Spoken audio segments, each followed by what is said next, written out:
Hello, everyone, and welcome to today's HH Barnum webinar, Laser Measurement Excellence, 5 Incredible Sensor Solutions from Banner Engineering. My name is Cody Dawson, and before we get started, let me express our sincere hope that you and your families are safe and healthy at this time. We thank you for taking a moment to be with us here today. This is the first of many Barnum customer webinars we hope to bring to you in the coming months. The goal of our program is simple: to provide valuable content to our customers and to keep our presentations short, concise, and to the point. We'll be answering some common sensor questions at the end of today's presentation, but feel free to enter any specific questions that you have by using the Zoom Q&A button at the bottom of your screen.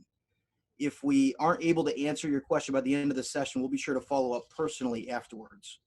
And as a reminder, a recording of this webinar will soon be uploaded to the Barnum website. All right, let's dive in. To learn about the awesome collection of laser measurement sensors from Banner, we welcome Aaron Bigger, Banner's Channel Development Engineer for our Great Lakes region, and Dana Holmes, Senior Product Marketing Manager for Banner Sensors and Safety. Dana, Aaron, let's get started. Thank you so much, Cody. Thanks for having us here today. Today, we're going to be talking about Banner laser measurement sensors. And first of all, before I get into a little bit of a deeper dive, I want to talk about how our laser sensor portfolio have been designed really to excel in harsh environments. These are sensors that have been designed and built to stand up to the harshest industrial applications we can find. The other thing we're really going to talk about today is what we try to do to remove common sensing barriers. This is something we want to try to make our sensors easy for you to commission and to help you solve your applications. When I talk about Banner's laser measurement sensor portfolio, we really have 5 sensor series that all work together to solve a wide variety of applications. Everything from our Q4X to our LM high precision sensor, our newest one of the family, the Q5X, which we're going to be having more models released later this year, our LE and our LTF. I think it's worth mentioning, this is Aaron, that the user interface for all those products is pretty much identical. So if you learn one product, you've pretty much mastered all of them. Thanks, Aaron. I appreciate that. And throughout this presentation, Aaron's going to bop in and provide a little bit more color commentary and help me make sure that we get everything you guys need. That is a great point. All these sensors are made to work as one giant family of sensors, but we need to optimize them to be able to solve all the applications. This is a selection guide that we have in our laser sensor brochure, which I know the Barnum people are going to be following up and getting you access to some of the tools we have to help you out in making these decisions, because this is a quick presentation and we could be sitting here talking for hours on laser measurement sensors. On this slide, we have a really easy selection chart. The Q4X is our flagship sensor, laser measurement sensor. It can solve a ton of different applications, but it ends up at about 600 millimeters of range. So if you need longer, we have the Q5X. The Q5X is the exact same menu structure, exact same teach methods, everything that the Q4X has, but it goes out to 2 meters. And like I said, in a couple months, we're going to be releasing a few new products to go in the Q5X family. So keep your eyes open for that. But if that 2 meters of range isn't quite enough for you, we also have our LTF. And our LTF goes out to 24 meters of range. And if the Q5X doesn't have the precision you need or the temperature stability, we have our LE series. And then if you need the highest performance of all, our LM series has the absolute best performance, down to 2 microns of resolution, best temperature stability, highest excess gain, and it's in a very small package. So today we're really going to focus on the benefits. When we design our sensors, we design them to be able to have the precise detection capabilities that are needed for your applications, extended range, visible beam, high speed, high excess gain, and I think the most important is we really try to pack more features into one sensor so you can reduce your inventory. So optimizing performance. I talked about that LM sensor. It goes down to 2 microns of resolution. Then we have sensors that are out to 12 millimeters. So what these are is to solve every application. It'd be fantastic if we had one sensor that could go 50 meters of range and down to 2 microns of resolution. But to get a sensor like that, it would be cost prohibitive. So what we do is we try to optimize the performance and the range to be able to solve the different applications. And the other thing we do is we really talk about our optimizing our sensors for challenging targets because we know that the white cards that are found common on specifications, you know, the white card repeatability, white card resolution, how many times in a factory floor do you actually have a white card as your target? You really don't. You have shiny metal. And, you know, sometimes people tell me, oh no, my metal is a nice matte metal. It's not. It is machined and it can really cause havoc with lasers. Dark surfaces, there's a lot of very dark challenging targets, whether it be rubber or felt, very black targets that can be challenging to detect. Multicolored targets. Everybody's marketing department tries to make their packaging as flashy and as vibrant to catch people's eyes. Well, those color transitions and the multicolors can also trick up sensors. And then clear objects. Clear objects, once again, can be challenging as well. And then with our different surface textures, round or uneven. So we really try to, like I said, optimize our performance around common targets that are going to be found in different applications. We also try to have specifications that help you choose the right sensor for the right application. A lot of times everybody's like, oh, I need an accuracy of 1 millimeter. Well, really, what are you trying to do? Because what we've really learned is that in discrete applications, accuracy is probably not the best specification to use. It's repeatability and it's really minimum object separation. And what that minimum object separation is more of like a dynamic repeatability. So it takes into account some of those errors and really gives us the best indication of the minimum distance that target should be from the background to be reliably detected by a sensor. We also have specifications for our analog sensors, resolution and linearity. A lot of times in an analog application, linearity ends up being the performance specification that's most important. You can teach the near point, you can teach the far point, and we can calibrate out any error there, but we really want that sensor to be linear across the measurement range. And then finally in IO link, we have repeatability, accuracy, and linearity comes to play too. But a lot of times accuracy with IO link ends up being the most important because of the display accuracy with IO link. But all of these specifications are on the Banner Engineering website, and we go into a deeper dive on explanations. We have some videos, we have different things like that that can really help you choose the right sensor depending on what kind of application you have. We'll be sharing links to those that information here to all the attendees in the webinar today. Thanks, Erin. We also, this is just one of the pieces that we have for you. There's a chart we have for discrete, analog, and IO link right on the website that take all the sensors that are discrete sensors, analog, or IO link, put them on one chart and talk about the range and then their specifications to help you choose. So you can dial in really quickly to know which sensor to use for your application. Also, temperature effect, minimal temperature effect. And when I'm talking about temperature effect, I'm talking about the changes in the ambient temperature on the factory floor. So in the morning when you come in, it's going to be cold, it's going to be dark, nobody's been working all night long. You start adding lights, you start adding people, the sun comes up, the air temperature rises. The factory temperature can change considerably throughout the day. And that can really affect the measurement error from your sensors. So what we want to do is we want to really minimize that temperature effect because it can, even a few degrees of change can double your measurement error. So that's something we're very conscientious of. And our new LM sensor has a very minimal temperature effect. I did have a question that came up here, Dana. Can you compensate for temperature effects? Compensate, you can do some things to minimize the temperature effect, like maybe teach your sensor in the middle of the day, or so that it doesn't see the big swings, or reteach it throughout there. But really, temperature effect is going to be your sensor has to be able to account for that. So also, this is this is an application for the LM sensor that we were just talking about. In this application, I've got a molded wiper part that we're trying to verify the tolerance of. So we use 6 LMs and one of our RSD. The RSD is the remote sensor display, and that's pictured right here. And what that is some manufacturers call it an amplifier, some call it a remote head, programming tool.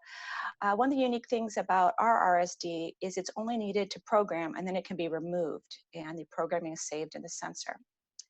The other thing that the RSD can do is it can save up to 6 different configurations within it. So in this application, instead of the customer having to use 6 RSDs, they only had to use 1. Then they took it, put it in the panel, and if anything would happen to one of the sensors, an untrained operator could get a new sensor in and reprogram using the stored configuration.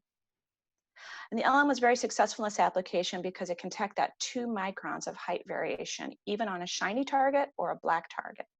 And it's also a very small, small sensor. The LM is also used in a process control application. In this one, we're trying to detect the thickness of cardboard as it's manufactured, and we want to make sure that that cardboard thickness is where it needs to be throughout the process.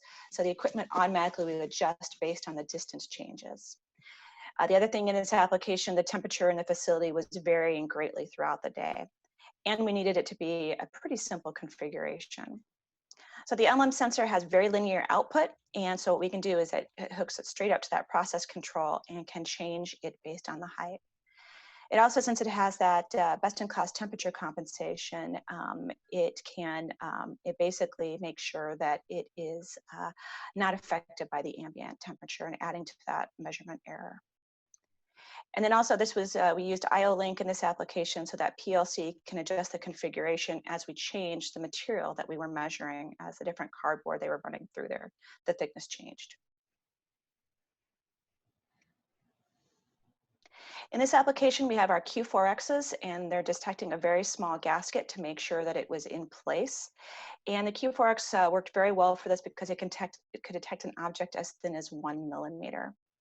The other thing in this application to point out is the S15L. This is an inline status indicator that we've developed that can give you a really nice bright visualization of power and the output status, so you know from across the room whether or not your output is on or off.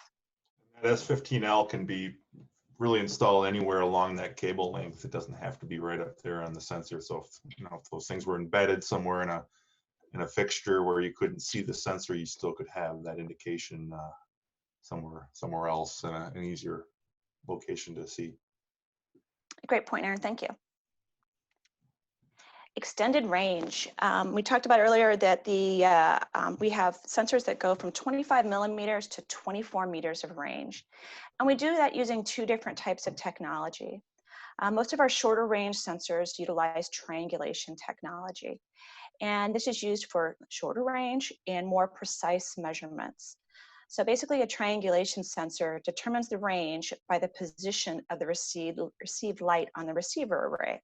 So the light comes out, hits the target, comes back, and depending on where it hits that receiver array using triangulation math, we know exactly what our measurement is.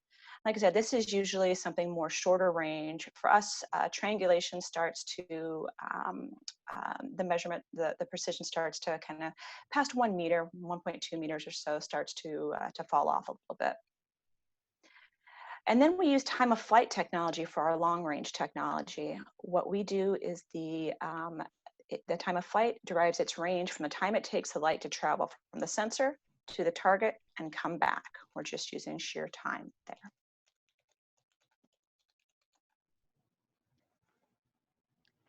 In this application, we're doing pallet collision avoidance. And basically what we're doing is we need to detect the position of large pallets on adjacent conveyors. We have a lot of vibration and shock as these large pallets are being transported around. And then we also, you can see, need to have sensors mounted very close together to detect the pallets. Our LTF, we have a 12-meter range version and a 24-meter range, but the 12-meter was able to span the length of that pallet conveyor. And then also it has a very rugged metal housing that's resistant to shock and vibration. We actually just increased the shock from 30 Gs to 100 recently. And then we also have advanced crosstalk algorithms so that these sensors can be mounted very close together and you're not going to have any problems with crosstalk between them.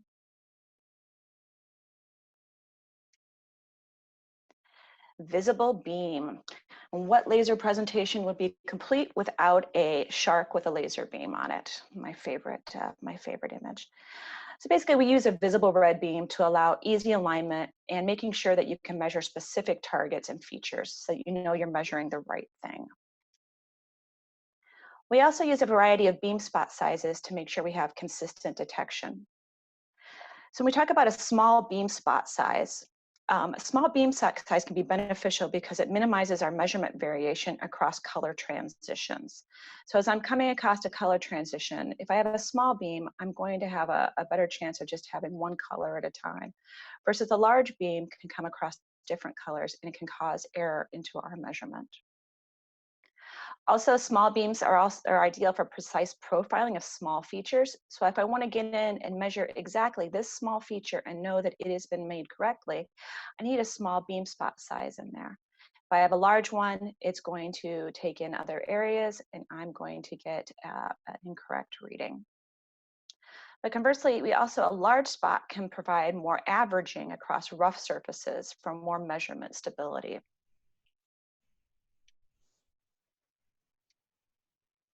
So in this application, we're doing error proofing on an electrical assembly.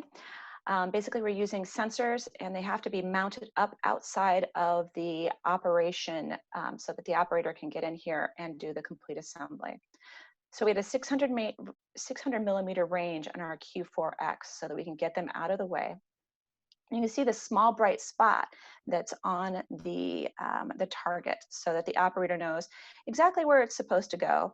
And then the Q4X will verify and light up our light to let us know that we have the piece correctly seated into the assembly. This application is another assembly application where we're doing error proofing. As you can see, we have quite a few Q4Xs on this assembly. And they are mounted at extreme angles, and that's okay with the Q4X. So we're looking to make sure that our metal clips are in place. That bright red beam we can see them so that we know that we have all of our targets lit up. And we can also see from the LED indicators on the Q4Xs that all of the components are in place.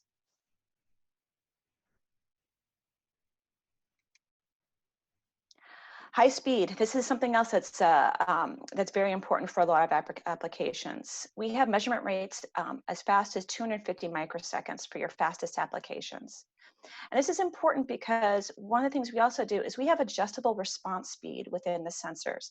And this helps optimize your applications because you can go right into the sensor and change the response speed to help optimize it, because the higher the speed, we're going to lower our excess gain. And the lower our speed, we're going to increase the excess gain so that we can make sure that this sensor works reliably in an application. We'll talk more about I find this is a common problem is most people kind of use the default response speed.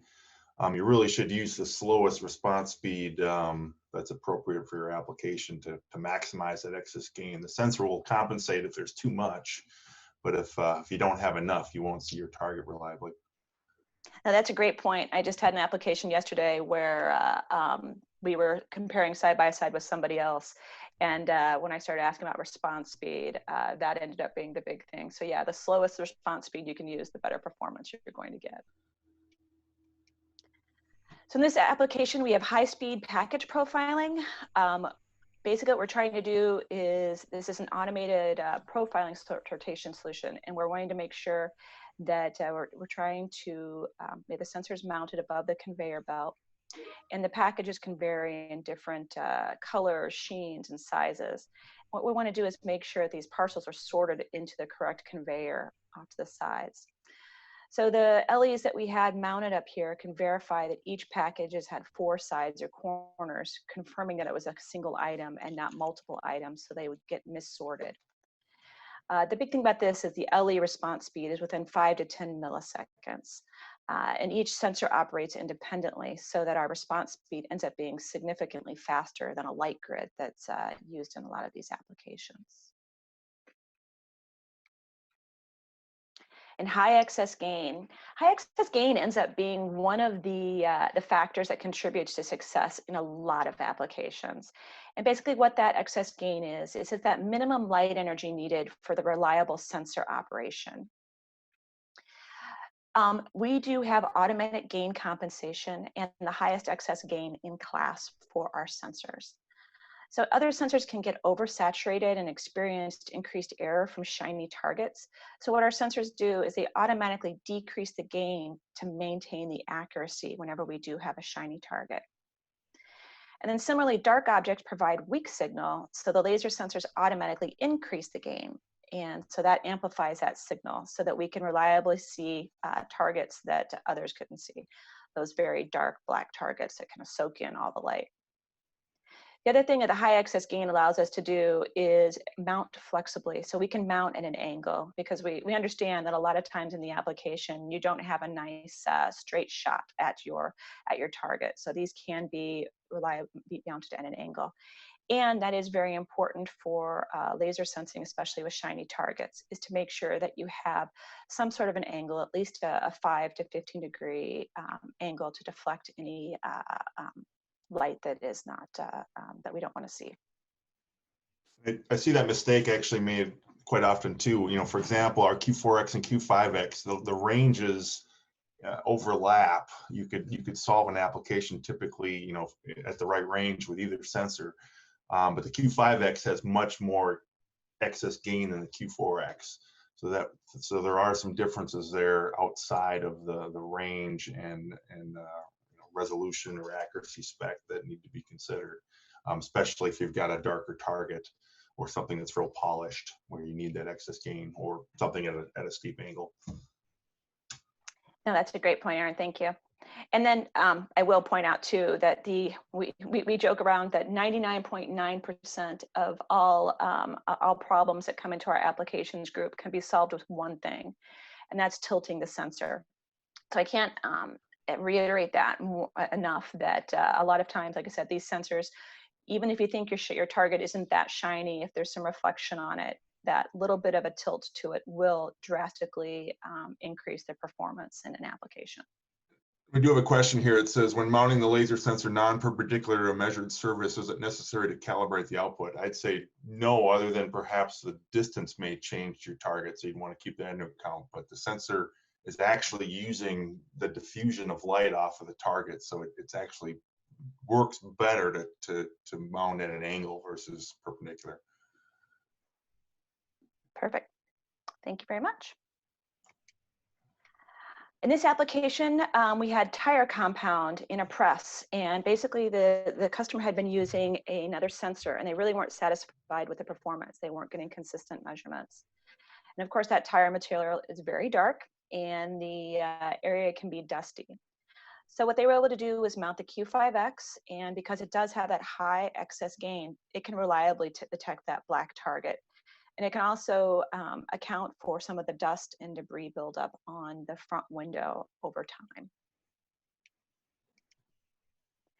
This is another one of my favorite applications. The customer came to us, they were making a wallboard, and the application is very, very dusty. They were going out and cleaning their sensors, I believe, once a week, once every 2 weeks. And that gets expensive, sending somebody throughout the entire factory to clean off the sensors. So we introduced the Q5X, and they took the sensors and they put it in their most challenging area. And that was a small room where they cut down the rejected wallboard and made pallets out of them. So it was even more dusty and probably the worst environment in the plant. They put the Q5Xs in there, and after a month, these things were still performing exactly as I needed them to, and had no problem with the dust buildup. They were able to compensate and keep busting through that thick coating of dust on the window. I'm not saying they'll keep that forever, but it's a much more improved solution for them, and they replaced all the sensors within their factory. This would be actually a great application for IO-Link, because with IO-Link you can actually monitor that excess gain, and if it drops below an alarm level, send an alarm to go out and clean the lens of the sensor. Perfect. And finally, more features. This is one of my favorite things within our sensors. We try to pack a lot of different options within a sensor so that you don't have to get one sensor for shiny targets, one sensor for high speed, one sensor for extended range. We try to put everything in one sensor. So in our Q5X and Q4X, we have 5 different sensing modes to solve every application. We have the background suppression, foreground suppression, a 2-point teach, dynamic teach, so you don't even have to stop your application. And then we have something that's unique to Banner, and that's our dual mode. And dual mode basically takes distance and intensity and combines it to detect any change. So we can use that distance and intensity to detect clear objects reliably without a reflector.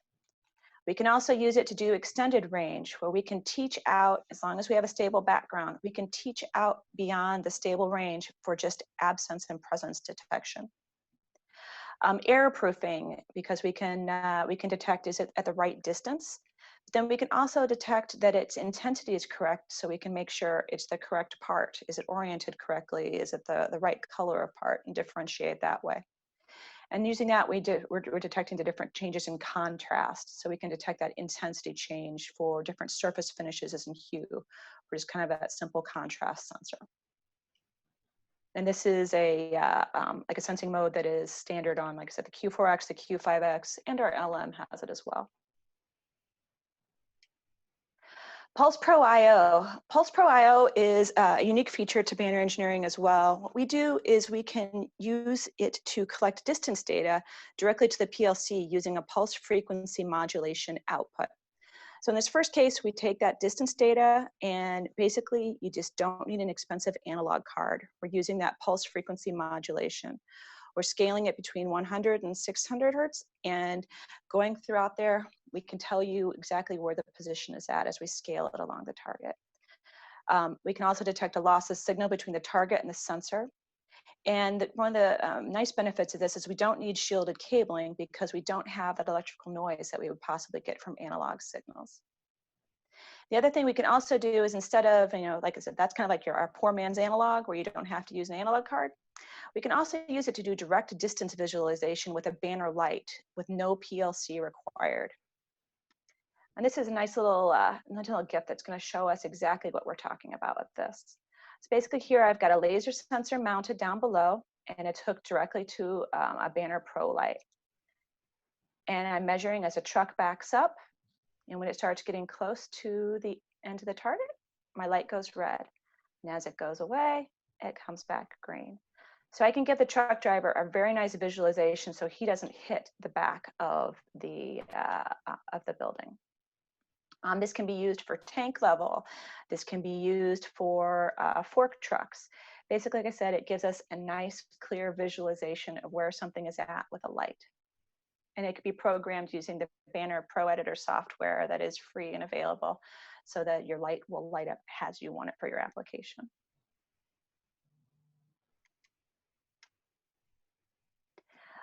Those multiple functions, we also have dual discrete models to eliminate the need for multiple sensors. We have bipolar outputs, user selectable response times. This is one thing Aaron talked about earlier, that it's really important to optimize that response time. And then IO-Link. And IO-Link, we can go into all kinds of things on those features, but basically IO-Link can help us reduce our costs, increase process efficiency, and improve machine availability, keep our uptime going. In this application, I've got clear bottle detection. Basically, my Q5X is taught to a stable background, and I can detect the clear objects when they come in here. One of the nice features on the Q5X is I've got integral timing logic, so we can filter out any gaps as they move through in a cluster. Now, dual teach mode measures both our distance and our light intensity, so we can detect those presence of the clear bottles and make sure that we're not double counting. In this application, I'm using that Pulse Pro IO. So I'm doing forklift guidance. I've got a forklift coming into its drop zone structure. I need to make sure that the operator, he can't really see because he's got a big load. Is he in far enough? And is he oriented to the right and the left correctly? So we have Q5X sensors installed on each side of the structure and in the front of the structure. And with they're hooked up to our WLS27s that are on the top and the sides of the structure. So we have that distance mode where our WLS27 will change color and level based on the proximity of the fork truck to the front of the drop zone. So he knows how far away he is from the front, so he knows when to stop. And then we have gauge mode up here where we can basically signal to the operator that he needs to move his load to the left or the right into the drop zone to make sure it's in the proper orientation. So it's very visual and keeps him from destroying product and the drop zone itself. This is a bumper assembly. One of the customers had has their station set up, and the sensor needed to be mounted 1.5 meters away from the bumper. And there were 2 pieces being inserted in here on top of each other. Piece 1 was black, and then piece 2 was gray and very thin. So what we did was we had our Q5X sensor, and it was mounted without a reflector, and we used the dual discrete outputs. So output 1, we could detect that black piece reliably because of the very high excess gain in the Q5X sensor, and basically just using that discrete distance to make sure it was in place. But on the second one, the thin gray piece was so thin that at that distance, it would be very challenging to detect. So what we were able to do was use dual mode and verify that that color, the difference between the gray and the black, that the piece was put in properly. So in this application, the customer only had to use 1 sensor versus if they were using a competitive sensor, it would be 2 different sensors. This application, it's an automatic case packer. We have 2 Q4Xs mounted, and they are basically verifying the case position and identifying if cases are outside of specification. In this one, they're using IO-Link, so the PLC can automatically send the new configurations to the Q4X depending on the case size. And then with the Q4Xs, we can measure the position within 1 millimeter resolution.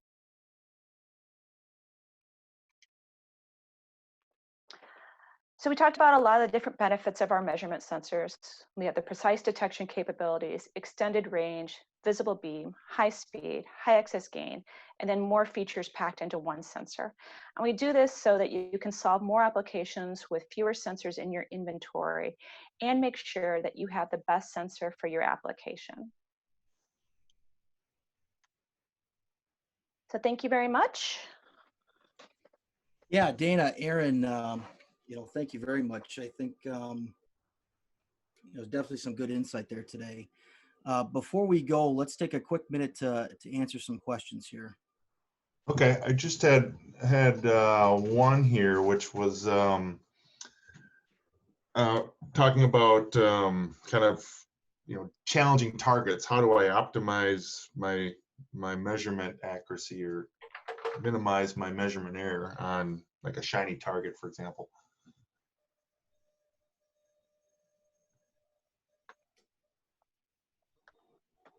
I'm sorry, Aaron, did you want to go ahead and answer that? Yeah, if you would, because I know that's your favorite topic.